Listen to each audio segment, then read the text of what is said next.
I want to listen in.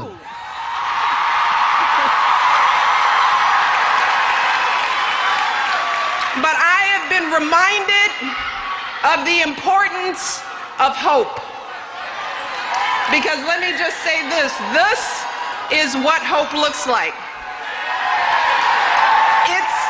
It's that belief that we can be better, that we can do better for our kids. That even in our darkest hours, there's always a brighter day ahead. And if we're willing to work for it and fight for it, we can make it happen. Hope is what keeps our better angels alive. It has been the driving force behind everything we've achieved these last 8 years, and it has been at the heart of my life and my husband's life since the day we were born. And I think that one of the reasons this election has been so difficult for so many of us is because that's what's being lost. In all the hateful, hurtful rhetoric we've been hearing, we're losing hope. You see, in this race, we have a candidate whose vision for our country is completely and utterly lacking in hope.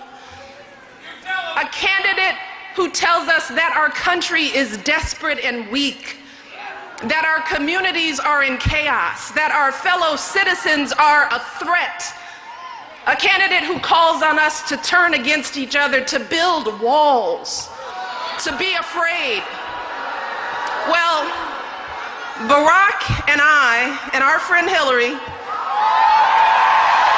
we have a very different perspective on this country.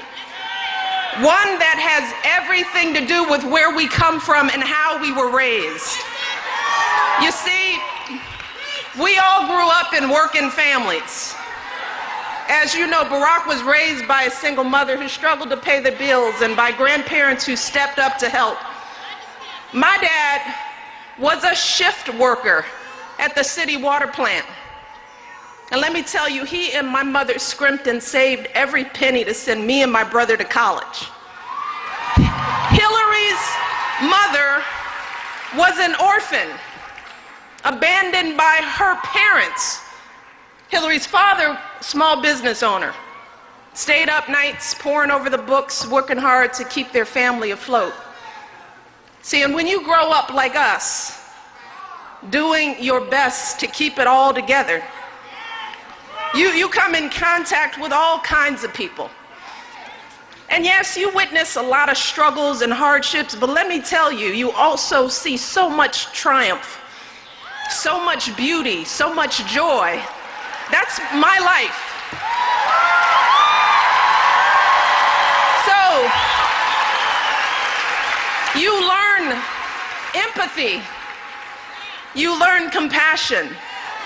You learn that folks may not look or think like you, but when it comes to what really matters in life, our values and our dreams, we're not all that different. You learn that when folks are down on their luck, it's not because they deserve it. It's not because they're unworthy.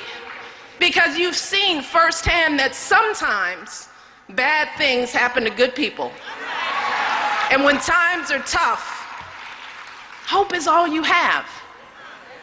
So the hope that sustains us, it isn't some naive idea that if you sit around and do nothing, everything will be okay. No, our hope is grounded in hard work and hard-earned faith. It is grounded in belief that there is something greater than us that reminds us that we are all precious and worthy, no matter where we come from or what we've been through. That's what Barack and I believe, and that's what Hillary believes too. Now, sadly, for some reason, Hillary's opponent comes from a different place. I don't know, perhaps living life high up in a tower in a world of exclusive clubs.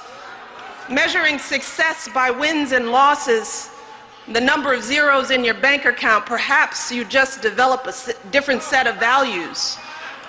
Maybe with so little exposure to people who are different than you, becomes easy to take advantage of those who are down on their luck. Folks who play by the rules pay what they owe. Because to you,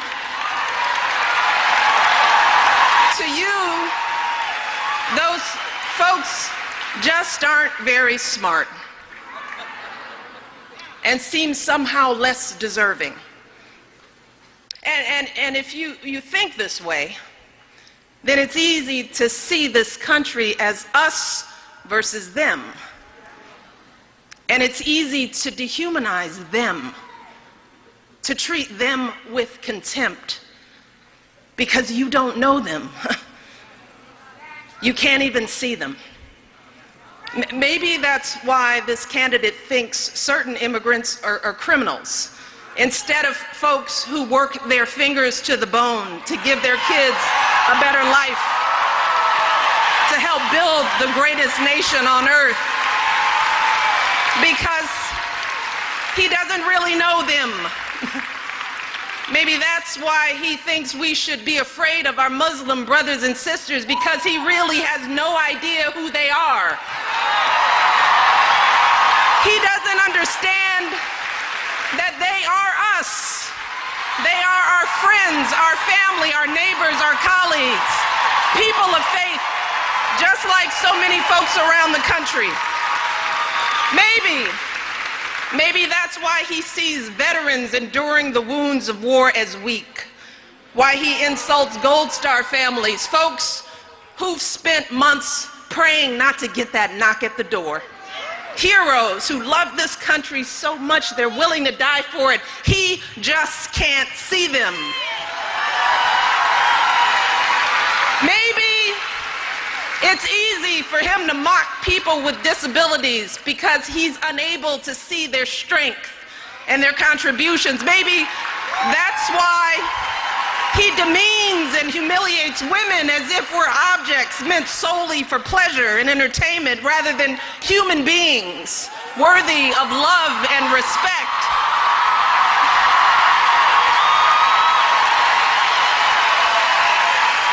He just doesn't understand us. Maybe that's why he calls communities like the one where I was raised hell. Because he can't see all of the decent, hard-working folks like my parents who took those extra shifts, paid their bills on time, folks who are raising amazing families, sending kids to college.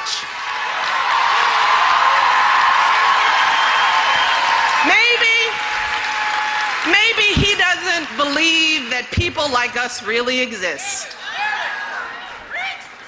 because he does not see our shared humanity. And it is becoming increasingly clear that to him, most of America is them.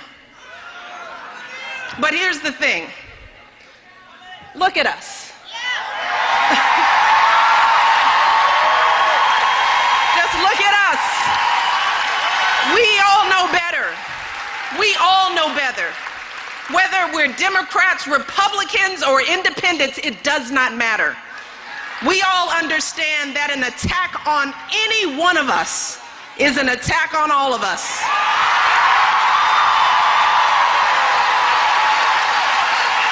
And we know that that is not who we are. No, who are we? We are a nation founded as a rebuke to tyranny. A nation of revolutionaries who refused sovereign reign from afar. Hear me, we're a nation that says, give us your tired, your poor, your huddled masses, yearning to breathe free. We are a nation built on our differences, guided by the belief that we are all created equal. A nation that fully recognizes that we are always stronger together. All of us. That's who we are.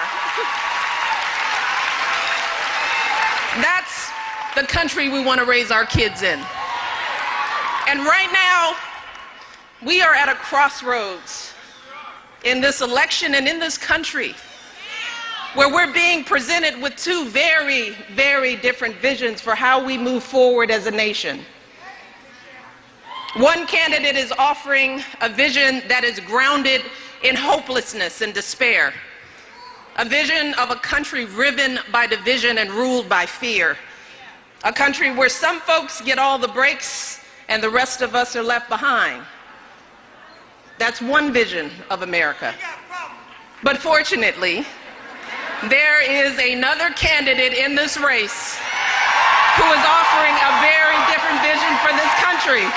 And that candidate is our friend Hillary Clinton.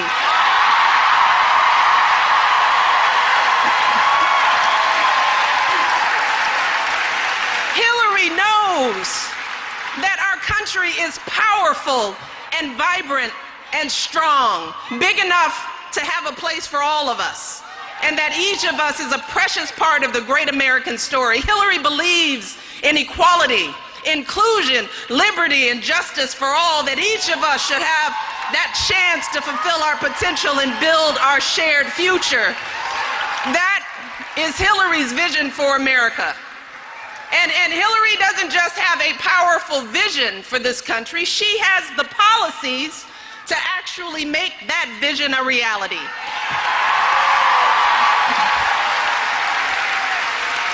And isn't that what we've been looking for in this election?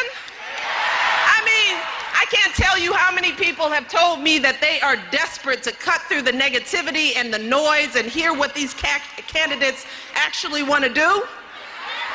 Well, let me tell you, since the day Hillary launched her campaign, she has been laying out concrete, detailed policies that will actually make a difference in people's lives. Let me tell you, if you're a young person worried about affording college, Hillary has a plan to make your education tuition free and to help folks drowning in college debt.